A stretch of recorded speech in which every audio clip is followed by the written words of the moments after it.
Hello. Okay, last lecture we talked about this, the steps that may lead to toxicity, and we can see that there are 4 steps actually for the mechanism of toxicity. So we talked last lecture about the step 1 and step 2 about the delivery from the site of exposure to target, and the reaction step 2, the reaction of the ultimate toxicant with the target molecule. So I've seen how the delivery, and we understood what is an ultimate toxins as a difference it may make for the target molecule or cell. Then we took examples of the different classes of the ultimate toxins and the sources they arise from, either parent xenobiotics, xenobiotic metabolites, reactive oxygen of nitrogen species as the ultimate toxicant, or even an endogenous molecule that behave differently, so it appears as an ultimate toxins. And of course, the examples that is arrowed by, highlighted by red arrow, the one that you need to take as an example to consider. Then we talked about how the disruption of a target can be enhanced and how can be handled.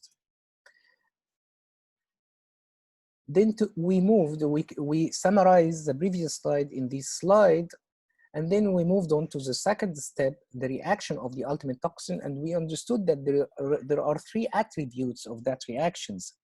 And then we moved to taking each attribute after summarizing, showing the attributes summarized in this figure. Then we moved to talking about the different attributes and the types of binding that affect the action of the toxicant with the target molecule or cell, and the types of reduction, oxidation reduction, the enzymatic reaction, and we have seen some of the toxicants that have severe effects when react enzymatically with the target molecules. Okay. Then we talked a little bit by the end of the lecture about the process of oxidation, and we've seen in this example how a lipid oxidation may result to a damage for the cell. Then this diagram shows how the free radical that can be normally generated in our body, we have a built-in mechanism try to avoid the dangers that may arise from free radicals by the existence of antioxidants that provide the electron needed for the hyperactive free radical that cause a lot of damage. And of course, these all are factors that responsible for, these all are factors that responsible for generating free radicals, either ROS or RNS. Okay, today we'll talk about step 3, which is the cellular dysfunction and the resultant toxicities. When any change induced by the toxicant exceed the repair and the adaptive capacity, as we said before, or when the repair and adaptation becomes malfunction, either one of these can lead to toxicity, as we said before.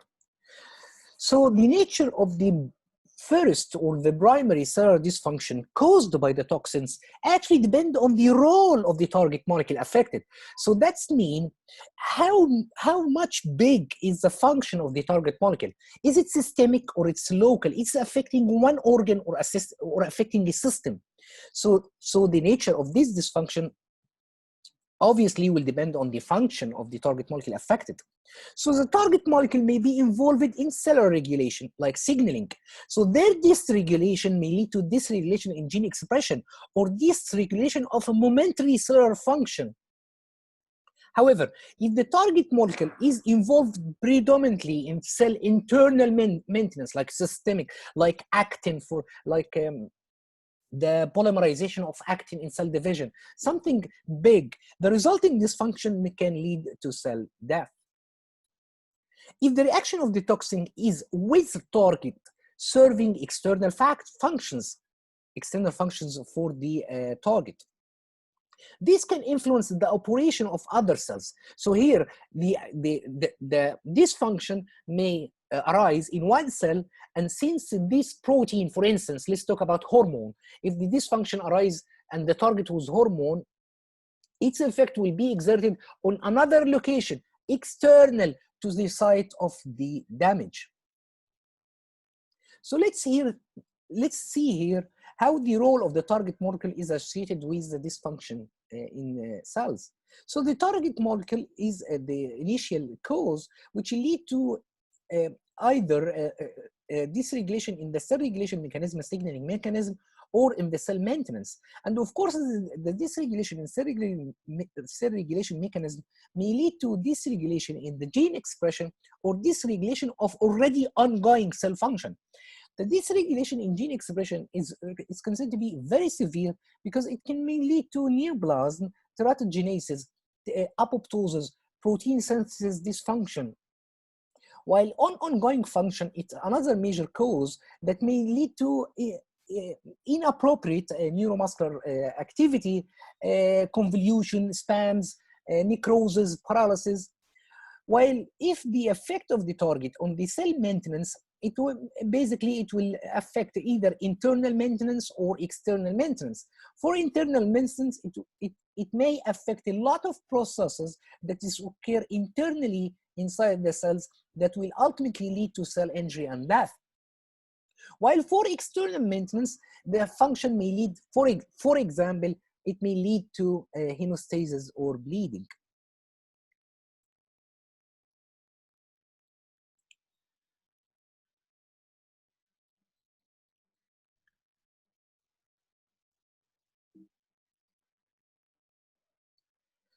So let's talk first about, so actually we have four different subtopics: dysregulation of gene expression, dysregulation of ongoing function, impaired internal maintenance, and impaired external maintenance.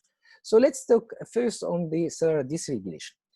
So as you know, cell is regulated by signaling molecules, proteins, growth factors, cytokines, whatever, that activate specific cellular receptors linked to the signal transducing network, which is inside the cell, to transmit the signal inside the cell, either to reach DNA for subsequent transcription of a certain genes, or to do regulation within the cytoplasm of the cells to have a functional protein. So the receptor activation may ultimately lead to either alteration of the gene expression by upregulation or downregulation, and this will affect the specific protein and the quantity of the specific protein. Or the receptor as well activation may lead to a chemical modification of a specific protein as well that activate or inhibit a protein. So basically, it might affect on the level of the DNA, or it might affect on the level of the protein, other proteins inside the cells. So programs which control the fate of the cells primarily affect gene expression, whereas those regulating the ongoing activity primarily affect the functional protein, okay?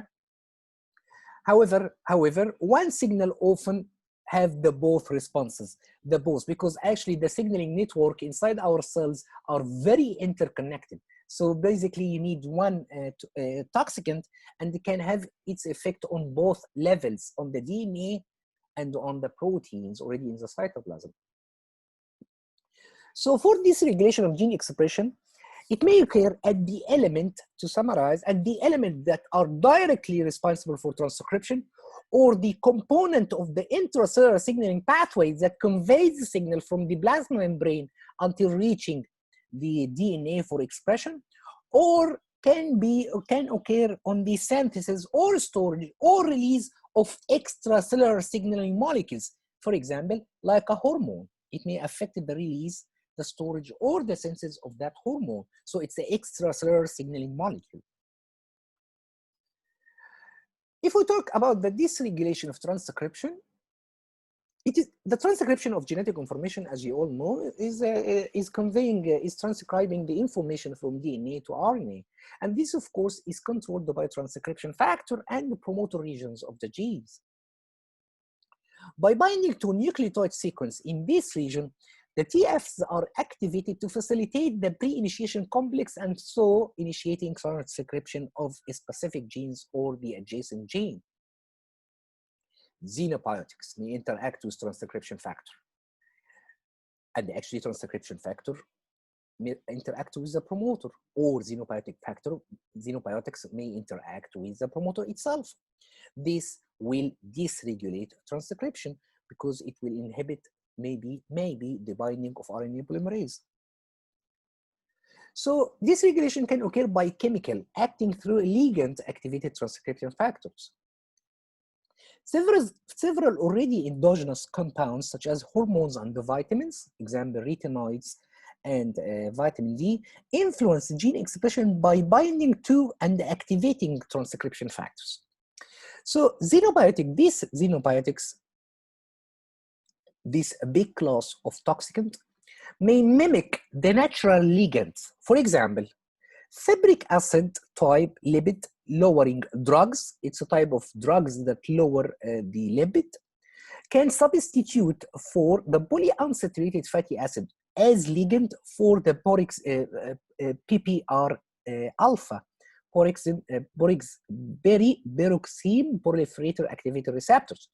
So actually PPAR alpha is a transcription factor regulating the expression of genes that have an essential role in the regulation of three major functions: differentiation, development, and metabolism, which make it obvious to use these kind of drugs if any of the patients have a problem in these mechanisms.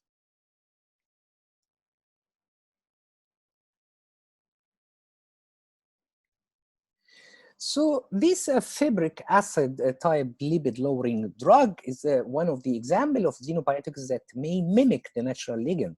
The other example is xenoestrogen, and the famous one of these xenoestrogen is DTT, the famous insecticides. It can substitute estradiol, an indigenous ligand, of course, for estrogen receptor, and you can imagine what it can do actually. So here you can see a table describing different types of ligand-activated transcription factors and the endogenous ligands actually that it mimics, and the exogenous ligand, and the effect actually that arise due to the binding of this ligand to the transcription factor. So here we are talking about class of toxicant that activate transcription factor to do transcription through binding to it. So you don't need to memorize all the table, only you'll take care only of the red box, so of these two examples. So you have, normally these are the glucocorticoid receptor and the retinoic acid receptor, and you need to know that these both two receptors are considered to be a nuclear receptor. So once it binds with either let's talk about glucocorticoid, cortisol, or its exogenous ligand, the drug in this case, it will lead to, the effect will lead to apoptosis of lymphocytes. Some, of course, if it's a hyperactivated, teratogenic, one of the major effects, cleft palate. The same example here shows the different endogenous and the exogenous ligand that can bind to these nuclear receptors. And as you know, these nuclear receptors, once bound to its ligand, it is translocated to the nucleus to bind to response elements on the DNA. So basically, these nuclear receptors, as I said, once bound to its ligand, once recruited to the DNA and bind to the DNA, will act as a transcription factor. So let's talk about the second effect of the xenobiotics. It may lead to dysregulation of signal transduction. The signal from the cell surface receptor, as I said, goes back to until reaching the transcription factor with the help of protein-protein interaction, protein phosphorylation at a specific serine, threonine, or tyrosine or tyrosine hydroxyl groups. So the cell surface growth factor receptor are actually a phosphorylating enzymes. Their ligand, which is actually their ligands comes from extracellular, bind to the extracellular portion of that receptor induce these growth factor receptor to phosphorylate themselves, which in turn enables the receptor to bind to adapter protein inside the cytoplasm. Through this, the growth factor receptor, which is now bound to its ligand and it's autophosphorylated, and once it's autophosphorylated, it can bind to adapter protein from inside the cytoplasm. It can convey the signal deep internally inside the cell via two important pathways. By activating another protein, which is called RAS, that activate another protein by binding, which is called the MAP kinase. This, or the other way, by activating PI3 kinase, it's a kinase, phosphodienyl 3 kinase, that activate the PI3 kinase mTOR pathway. So majorly, these are the two major mechanisms that will be affected by growth factor receptors. These extracellular molecules, such as growth factors, cytokines, hormones, or neurotransmitters, can activate transcription factors by utilizing the cell surface receptor and the network inside the cytoplasm for signal transduction. So these molecules affected the most important signal activated transcription factor that control transcriptional activity of genes that influence, for instance, cell cycle progression and thus determine the fate of the cells. So you need to understand now, any toxicant that behave differently and will bind to any growth factor receptor will lead to this sentence, will influence cell cycle progression and determination of the fate of cell. Or on the minor level, it may affect just the expression of a certain gene. So among these transcription factors, two of the most important transcription factors, C-Phos and C-Jun. C-Phos and C-Jun are very important transcription factor, and the importance of these transcription factor came from that almost 90% of tumors have elevated expression of C-Phos C-Jun transcription factor. And it is obvious when these transcription factors are elevated, they will promote a lot of transcription of a lot of other genes. So these transcription factor bind to indimeric combination called AP1 to the tetradecanoyl propyl acetate TPA response element. What's the meaning of response element? Response element, actually, it is a sequence on a DNA that is important in binding of the proteins, especially transcription factor, on the DNA. For example, in the promoter region of a cyclin D, cyclin D is one of the important proteins that control the progression in cell cycle between G1 and S. The promoter of cyclin D, so it promotes cell cycle division. Other signal activated transcription factor that upregulate the transcription of cyclin D gene by binding the related nucleotide sequence include c-Myc, E2F, NF-kappa beta, and the CREB and the STAT. These are other transcription factors. So we're talking now mainly, to get to the point, we're talking about C-Phos and C-Jun, and one of the major examples that they control this transcription factor is the expression of a cyclin D, which is important in the cell cycle. In contrast, TGF-beta induce the expression of CDKs, actually the counter player of cyclin D, so or the counter player of the cell cycle. So this TGF-beta induce the expression of this CDK protein like P15 and P57, and these of course have a counter effect, so they are anti-mitotic effect. So basically that's what normally happens. Example of a transcription factor controlling a gene that function in cell cycle, and the example of another factor that control a gene that is responsible for the antimitotic effect or against the cell cycle. That's a mode of regulation in our cells.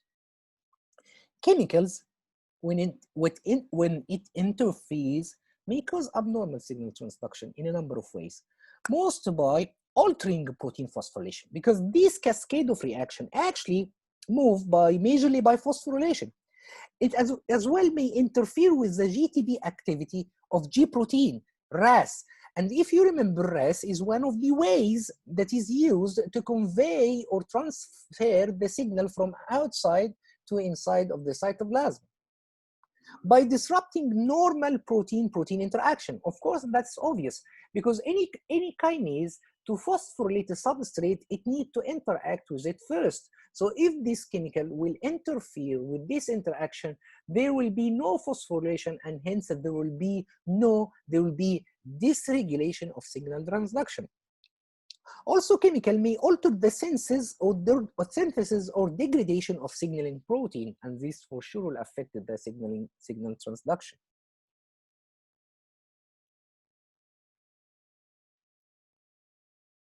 Such interventions of chemical lead, of course, leads to influencing the cell cycle progression. So xenobiotics that facilitate phosphorylation of this signal transducer often promote mitosis and the tumor formation.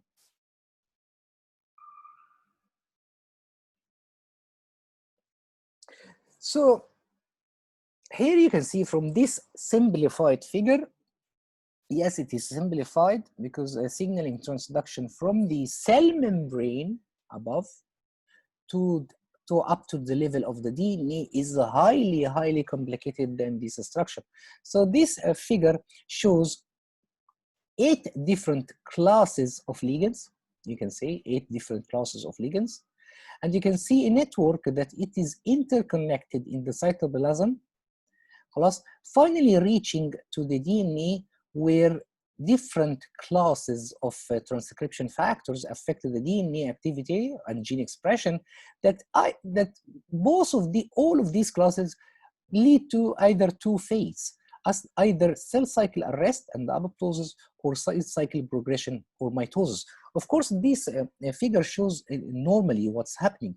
Any toxicant that will affect any of the signaling molecules here, or any of the receptors that waits for the ligands, or any of the ligand itself, or a ligand or a chemical that mimics the ligand will attach and switch on the signaling pathway in a time that the cell don't need to be switched on. So you need to study in this figure the starters, the finishers, the function. So you need to understand which ligand here of the 8, which classes, the names, and you need as well to know which transcription factor. These are the finishers, and you need to understand which of them is related to its specific function.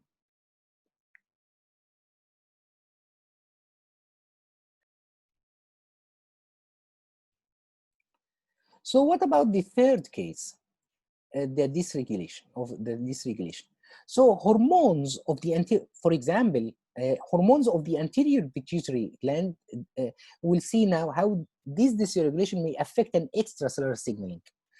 The perfect example is hormones of the, any hormone anyway, but hormones of anterior pituitary gland have a metagenic effect on endocrine gland in the periphery by acting, of course, hormone act firstly on the cell surface receptor. So this pituitary hormone production is under the tight control of a negative feedback by peripheral gland. So that's mean when the hormone is released into the bloodstream and go for its target organ and do the function, it needs to be negatively negatively reduced in amount, in concentration in the blood for recyclation. So any change in the circuit that affected the pituitary hormone secretion and in turn will affect the peripheral gland action will lead to a lot of dysregulation. For example, xenobiotics that inhibit thyroid hormone production or enhance thyroid hormone elimination, will reduce the thyroid hormone levels and increase the secretion of thyroid stimulating hormone, TSH, because of that there is no reduced feedback inhibition. While the increased TSH secretion stimulates the cell division in the thyroid gland, which is responsible for the goiters or the thyroid tumors caused by such toxins. So here we are giving a good example that toxicant may affect the amount of the hormone existing in the blood by either inhibit the hormone production or enhance the hormone elimination. And this will affect the level of the thyroid hormone and may lead to stimulate cell division in the thyroid gland that may lead to goiters or for the severe cases may lead to tumors in the thyroid. So this decreased secretion of pituitary hormone, because as you know, the pituitary hormone release the thyroid stimulating hormone that travel through blood to go to the thyroid gland to make the thyroid gland release the two major hormone T3 and T4. So the decreased secretion of the pituitary hormone produce the opposite adverse effect with apoptosis, followed by the involution of the periphery target gland. For example, estrogens produce testicular atrophy in males by means of a feedback inhibition of gonadotropin secretion. This leads to a low sperm counts. As an example, this leads to low sperm counts in workers that can be intoxicated with xenoestrogen called chloroquine, which probably work in the same mechanism as estrogen.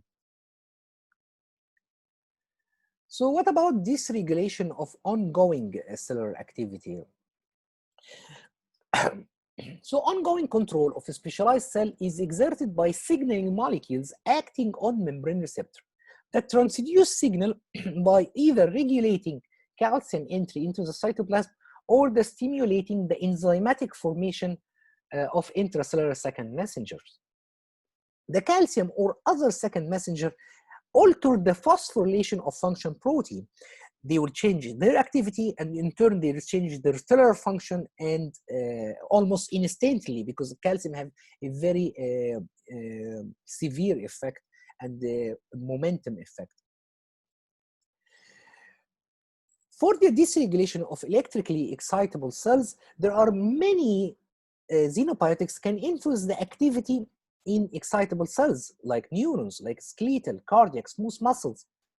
This cellular function is acted due to the release, of course, of the neurotransmitters, and the muscle contraction are controlled by these transmitters and modulator, which are synthesized by the adjacent neurons. The influence of the chemicals on the neuron is seen not only on the neuron, but will be seen on the target, the downstream target that is influenced by the neuron. So actually the signal, that's the main aim of this subtopic, that here you can see the effect of the toxicant extracellularly, because actually the toxin affected the neurotransmitter inside the neuron, but actually the target organ of that neuron is affected. So here the effect is extracellular.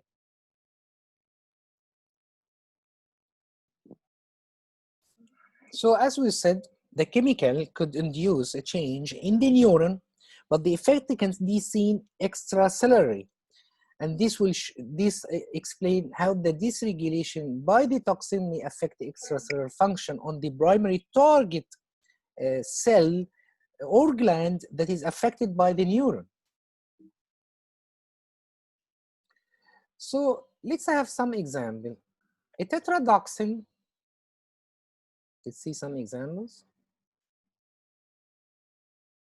A tetrodotoxin, actually, it involves in the blockage of the voltage-gated sodium channels in motor neurons, and this causes paralysis to the skeletal muscles. In contrast, another insecticide, cyclodine, blocks the GABA receptor in the central nervous system, and this induces excitation and convolutions due to its effect. So any change of the ongoing cellular activity by the chemicals is due to the alteration in either the concentration, the amount of the neurotransmitters, the receptor function, if it's functioning or not functioning, the intra-signaling transduction pathway, and if any protein is affected in this cascade of signal transduction, or the signal terminating process. That's mean for a signal to be transmitted, it needs to know, the cell needs to know how to terminate this signal. Otherwise, it will keep on working. As if you consider like an hormone, if it's not degraded after doing its function, it will keep on making the function. So any change in this signal terminating process will lead to dysregulation. Another compound, the hydrazine, have a convolution effect due to their ability to decrease the senses of the inhibitory neurotransmitter GABA. And here we are talking about signal terminating process. Risperidone causes its several adverse effects by inhibiting the storage in the neuron of the norepinephrine and dopamine, and thus they deplete these transmitters. Some skeletal muscles can be paralyzed by very severe toxins, which is botulinum, due to the inhibition of the acetylcholine release from the motor neurons. So no signal is conveyed or transduced to the muscles. In contrast, the inhibition of the acetylcholine esterase, actually that's the enzyme responsible for degrading acetylcholine, by organophosphates prevented the hydrolysis of acetylcholine, resulting, of course, of a massive stimulation of cholinergic receptors. And this as well is a problem in terminating the signal of the acetylcholine. If you have a problem in the enzyme that is responsible for degrading acetylcholine. So now we talked about the cell regulation, either the dysregulation and the gene expression, dysregulation or on the ongoing function. And as well, we will see now the alteration in the cellular maintenance. In multicellular organisms, normally cells must maintain their own structure and functional integrity, as well as provide a supportive function for other cells. That's in way to execute of this function may be disrupted by chemical and will lead to a toxic response.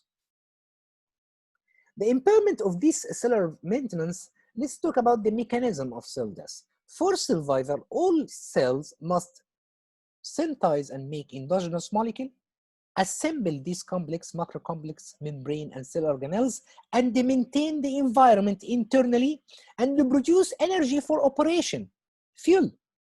All these 4 steps are important for survival. Any chemical that disrupts any of these steps will risk the survival and may cause a cell death. There are three critical biochemical disorders that chemical inflect cell death may initiate. A major one is ATP depletion. So energy is needed in every single reaction in our cells. So ATP depletion is a catastrophic to the cell. Sustained rise in intracellular calcium. As you know, calcium is a very important ion involved in a lot of cascade reaction, and we'll talk in details about a figure for calcium in details. So any rise of calcium, normally the rise of calcium, one of the product of the increase in the concentration of calcium in the cytoplasm intracellularly, that lead to the conversion of ATP into cyclic AMP. So actually calcium rise in the cytoplasm will lead to ATP depletion. And of course, the overproduction of ROS and RNS, all these 3 biochemical disorders may lead to cell death. So chemicals that affect the ATP synthesis are divided into 5 groups. Either inhibitor of hydrogen delivery in the electron transport chain that is responsible for the formation of ATP, as well inhibitors of electron transport chain, general inhibitors, and as well inhibitors of oxygen delivery to the electron transport chain for the process of oxidation. As well, inhibit of the main enzyme that form the ATP from ADP, which is the ADP phosphorylase or phosphorylation. As well, chemicals causing mitochondrial damage, DNA damage, because you're supposed to know that mitochondria have a DNA inside the mitochondria, and this DNA exclusively is concerned with genes that have a function related to the mitochondria. Any impairment in the transcription of this key mitochondrial protein will affect the mitochondrial function. So chemicals that affect these genes will will impair ATP synthesis and will lead to ATP depletion.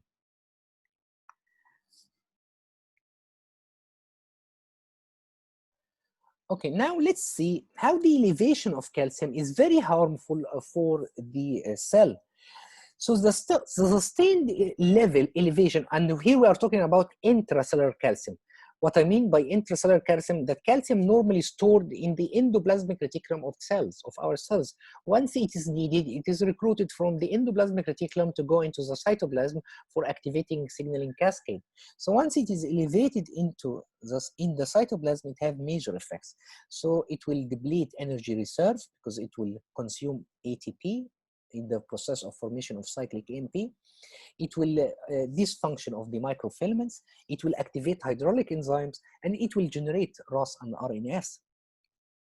There are 10,000-fold difference, that's what I was saying, 10,000-fold difference between the extracellular and the cytosolic calcium concentration. This must be maintained by the impermeability of the plasma membrane to calcium.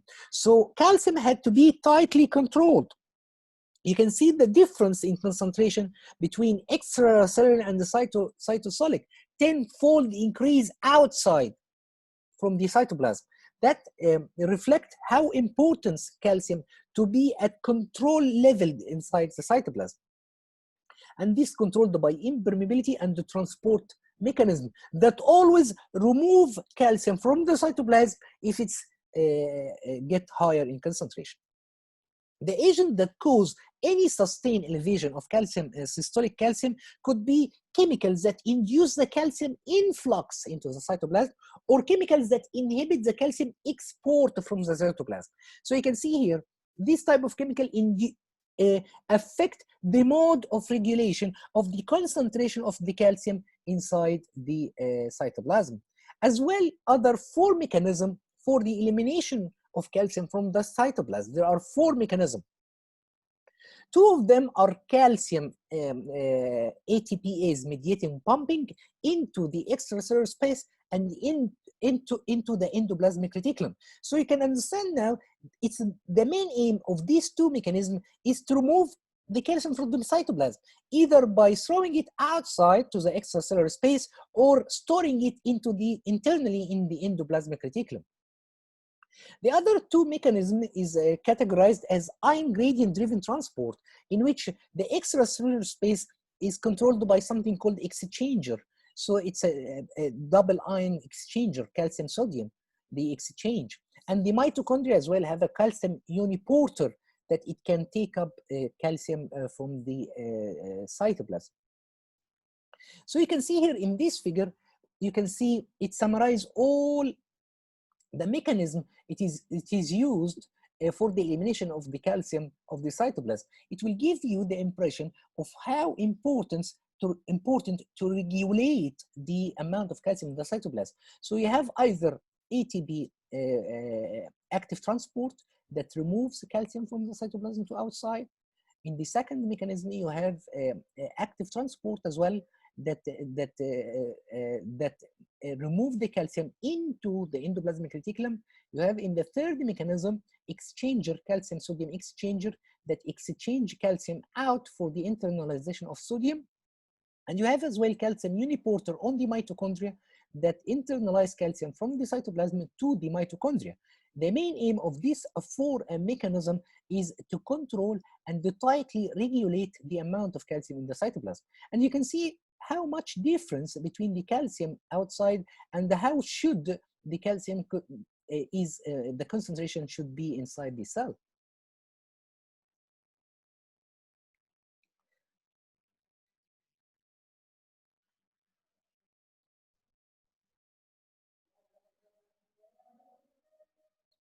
So there is a number of xenobiotics that may affect as well the overproduction of ROS and RNS, reactive oxygen species and reactive nitrogen species. These xenobiotics act directly to generate ROS or RNS, such as the redox cyclers or the transition elements, metals. In addition, the overproduction of ROS and RNS can be secondary to already intracellular hyperkalemia. Here, calcium again comes in action. So once there is a hyperkalemia, it can lead to generation of overproduction of ROS or RNS. Because calcium activate enzymes that generate these free radicals. So the interplay between the metabolic disorder spells the cellular disaster. This interrelationship between the primary metabolic disorder, like ATP depletion, what we have said, intracellular hypercalcemia, or overproduction of free radical, cause necrosis or apoptosis. They interact and amplify each other in a number of ways. The depletion of the ATP reserves, what we mean by ATP reserves? Usually ATP reserves are inside the endoplasmic reticulum of each cell. So the depletion of cellular ATP reserves deprives the endoplasmic and the plasma membrane calcium pumps of fuel, causing elevation of calcium in the cytoplasm with the influx of calcium into the mitochondria, so delaying ATP synthase. مش بيشتغل. The intracellular hypercalcemia facilitate the formation of ROS and RNS, which oxidatively inactivate the calcium pump, which in turn magnifies the hypercalcemia. Of course, the calcium pump is working to remove calcium from the cytoplasm. These free radicals can drain all the ATP reserves because actually they inhibit ATP synthesis as well. The fourth mechanism that this free radical can induce DNA single-strand breaks. If you remember from last lecture, they attack anything, proteins, DNA, RNA, they can break them. And these activate polyadenine ribose polymerase, PARP, which severely compromises ATP synthesis, okay? Stops ATP synthesis. Because of course, the polyadenine, poly-ADP, it uses ATP as a source of energy for working, so it will compromise the process of ATP synthesis. So here in this figure, we can summarize the three apoptotic pathway that can be initiated by either a mitochondrial insult, a nuclear DNA insult, and the FAS or TNF receptor 1 stimulation. So you can see from this figure, the DNA can activate a very important protein. Let's have a pointer. Activate a very important proteins, P53, which will activate the transcription of FAS and BAX protein that is very important in the process of survival through the interaction of the mitochondria upon mitochondrial insult. Other mechanism of apoptosis is the FAS ligand mechanism or the TNF, the tumor necrosis factor mechanism. Once bound to their receptor, they'll do and the autophosphorylation of the receptor, they will recruit an adapter protein that will convey the signal into caspase 8.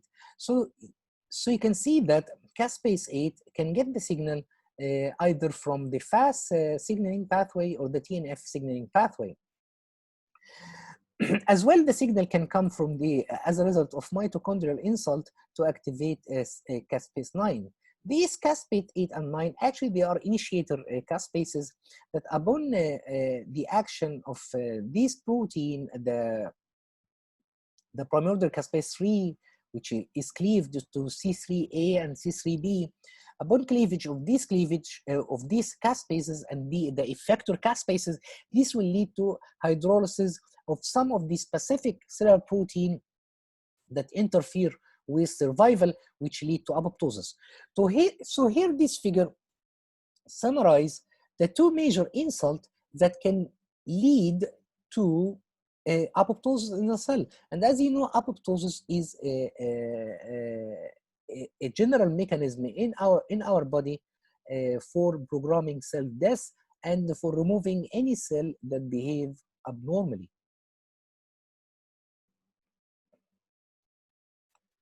So let's see another very good info slide showing how the cell decide if it will survive, will go for apoptosis, will go for necrosis. So actually this is the initials of the proteins used in the figure. So the cell need to do a decision plan and need to decide its fate.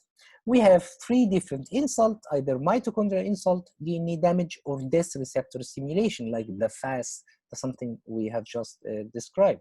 All of these will lead to either increase of the ROS or RNS through the depletion of ATP and the increase of the calcium reserves. The DNA damage lead to the activation of P53. It is a master regulator of the cell cycle, as well as the death receptor will activate C8. All of these will activate these kinds of proteins, and the ROS, which lead to the activation of certain categories of protein that will, upon interpretation by the cell, and the cell will decide if the damage occur in a few mitochondria, the cell will go for cell survival, try to repair the machinery, and it will eat up internally by autophagy the mitochondria and divide the other mitochondria to compensate, and will try to go for cell survival. If the damage is in all mitochondria, that's mean destroying all the ATP present, the cell will die. It will have no energy for recovery. If the damage in more mitochondria, not few, it will undergo caspase activation because it still have amount of mitochondria that have can generate or have some sort of energy. It will do caspase activation and will lead to apoptosis. So here, the signal is interpreted to determine by the cell itself if it choose any of the specific decision. So that's a kind of a decision plan for the cell for deciding its fate. And this concludes our lecture, and I'm waiting for your questions.